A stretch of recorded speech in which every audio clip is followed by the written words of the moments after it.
আসসালামু আলাইকুম আমার আপুরা। অনেক দিন ধরে আপুরা আমাকে কোয়েশ্চেন করছেন, আপু সবসময় তোমার ড্রেসের ভিডিও দেখছি আর কোনো রকম ভিডিও তুমি দিচ্ছ না, আসলে সময় হয়ে ওঠে না। আজকে ট্রাই করলাম যে দুপুরে রান্নাটা যখন রান্না করব একটু ভিডিও করে তোমাদের জন্য ছেড়ে দিই। যেহেতু আমি অনেক ব্যস্ত, দুইটা বাচ্চা, বিজনেস, এগুলো নিয়ে খুব কুইকলি আমাকে রান্নাবান্না করতে হয়, এই জন্য 3টা চুলায় একসাথে রান্না চড়িয়ে দিলাম। আর আমি এই যে শাকটা, বাঁধাকপিটা এগুলো আগেই আসলে সিদ্ধ করে রেখেছিলাম।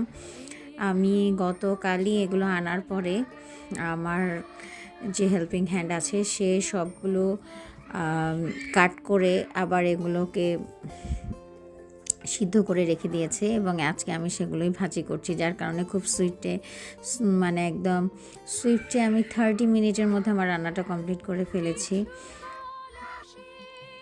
শাক ভাজিটা করে নিলাম, এরপর এদিকে বাঁধাকপি ভাজিটা হচ্ছে, তার সাথে চিকেনটা। অনেকেই মনে করেন আসলে এই যে সকাল থেকে সাজগোজ করে ঘুরে বেড়াচ্ছি, হয়তো বাচ্চাদের নিয়ে বারবার স্কুলে যেতে হয়, এই জন্য মর্নিংয়েই রেডি হয়ে যেতে হয়। আসলে সব কিছুই আমাদেরকে সামলাতে হয়, সংসারটাও সামলাতে হয়, বাচ্চা কাচ্চা, বিজনেস সবই সামলাতে হয়। সকাল থেকে যেমন অনেকগুলো মেল চেক করলাম, অনেকগুলো অর্ডার নিলাম এবং কীভাবে ডেলিভারি হচ্ছে, কোনটা কোথায় যাচ্ছে সেগুলোর দিকে একটু খেয়াল রাখলাম। এগুলো ঠিকঠাক করে, যেহেতু বাচ্চাদের এখন হলিডে চলছে, তাদের উইন্টার ভ্যাকেশন, তারা সবাই বাসায়, অনেক বড় একটা প্রেশার নাই।